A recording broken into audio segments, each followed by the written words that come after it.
O aumento na taxa básica de juros foi justificado como uma medida de combate à inflação pelo governo federal.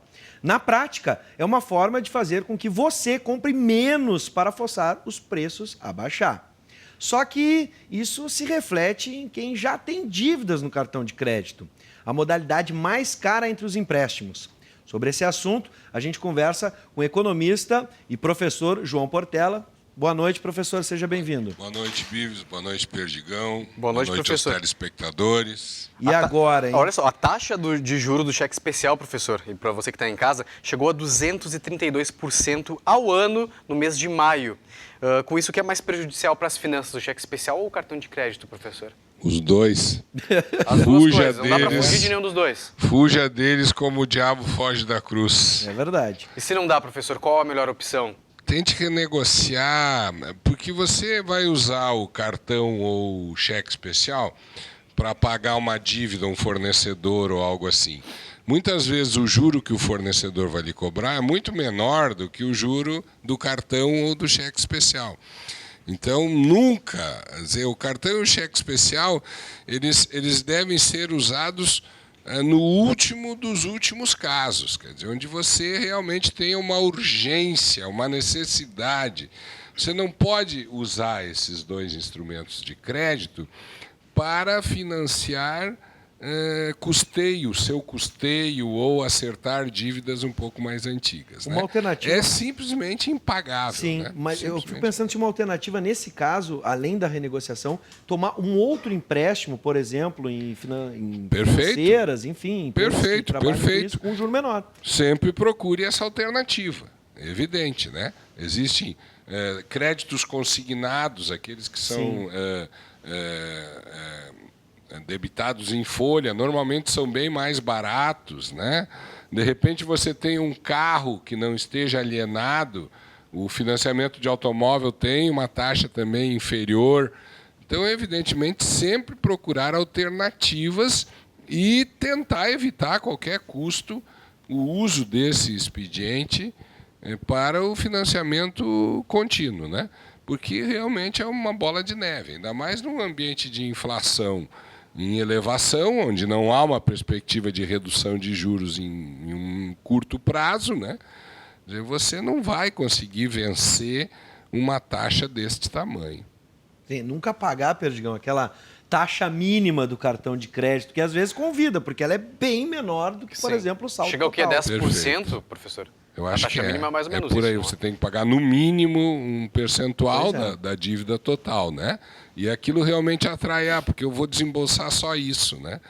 Mas aí o pessoal vai e vira uma roda viva e vai afundando, vai afundando. Isso é uma coisa impossível. Você imagina que a taxa de juros, na grande maioria dos países, 2% ao ano, 5% ao ano em países já, né, que estão meio problemáticos. Então, você imagina 232% ao ano, né?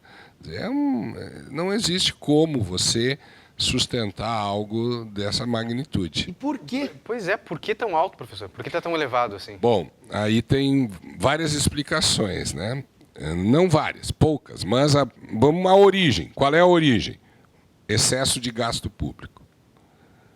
No momento que o governo gasta mais do que arrecada, se ele fabricar dinheiro para cobrir esse gasto, porque ele é o dono da maquineta de fazer dinheiro, ele vai gerar aumento de preços na mesma hora. Então, para evitar isso, o que o governo faz? Ele pede dinheiro emprestado. E aí ele aumenta a taxa de juros. Então, quando o governo aumenta a taxa de juros, na verdade ele está dizendo o seguinte para o mercado: gente, eu preciso de dinheiro e eu estou pagando mais, porque eu estou precisando de mais dinheiro. Então, normalmente se culpa o banqueiro pelo aumento da taxa de juros, né? Não, o aumento da taxa de juros é culpa da política econômica inadequada do governo. No caso específico do talão do cheque especial e do cartão de crédito, há um agravante, o risco. Em torno de 30% ou 40% das pessoas que se endividam no cartão de crédito e no cheque especial não pagam as suas dívidas. Ou vão até o judiciário e o judiciário lhes dá condições de pagamento extremamente favoráveis.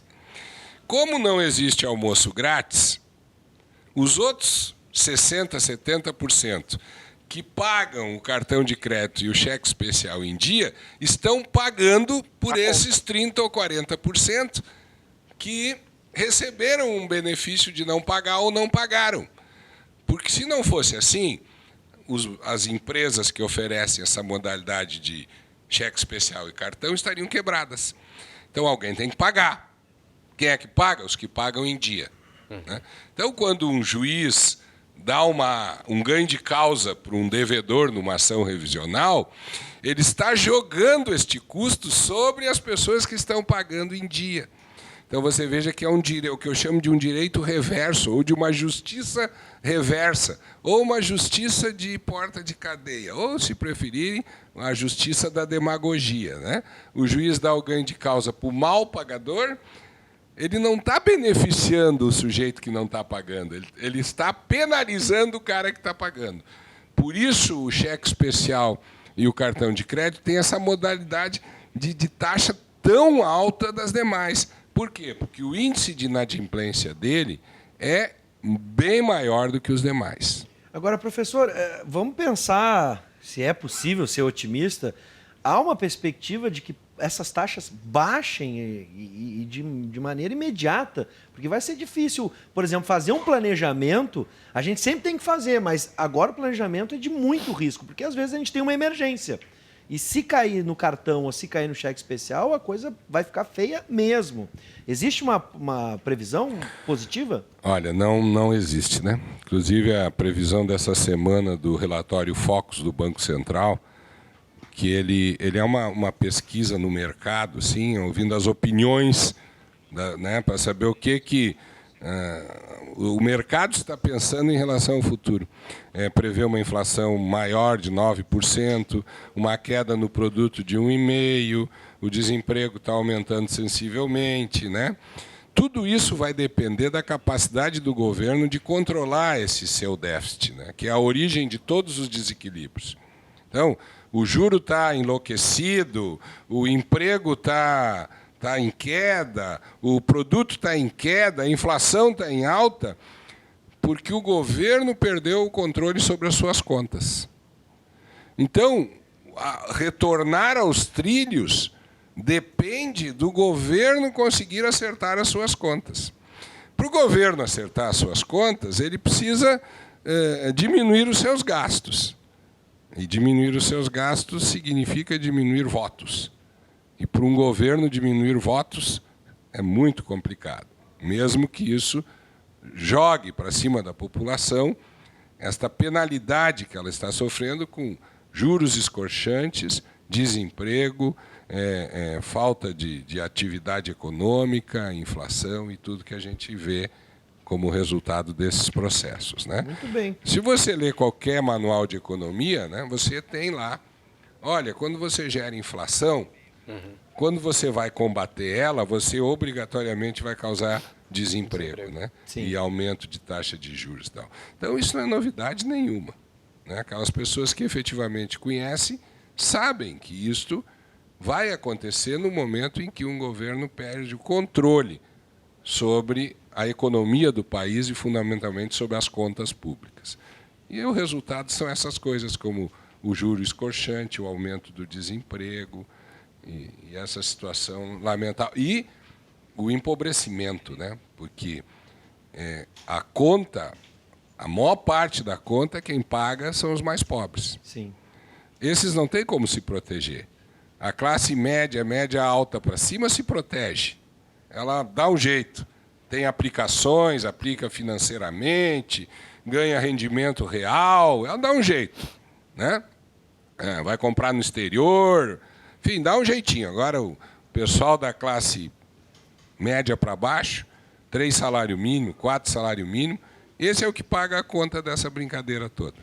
Bom, eu falei muito bem, não, muito mal, né? Não, mas muito bem as explicações do professor Mas com certeza. Agora, bom, enfim, a gente agora espera Vamos ver qual o resultado que isso vai acontecer. É difícil prever na economia, mas vamos esperar alguma reação positiva. Dizem os órgãos de imprensa que o ministro da Fazenda está meio desesperançoso, que ele até ia dar uma declaração que, pois é, a economia que o governo pretendia fazer não vai conseguir fazer, né? O clima político também está ruim para isso, né? O Congresso Nacional não está muito afim de ajudar também, porque o clima político, a disputa política não está boa, né? A presidenta se elegeu com uma margem muito pequena e ela não está tendo autoridade, eu dizia, equilíbrio suficiente para conduzir o processo. Então, a coisa a gente não consegue ver assim, né? Mas esperamos que consigam se acertar, o governo consiga controlar, fazer o superávit primário que ele precisa fazer, que é a economia, né? Sim. Para que ele consiga reduzir o déficit, reduzindo o déficit, ele não precise mais pedir tanto dinheiro emprestado, não precisando pedir tanto dinheiro emprestado, a taxa de juros caia, a economia se reative, o emprego volte, o comércio venda e assim por diante. A vela já está acesa. Muito obrigado, professor. Seja sempre bem-vindo. Sempre é um prazer estar aqui com melhores notícias da próxima vez.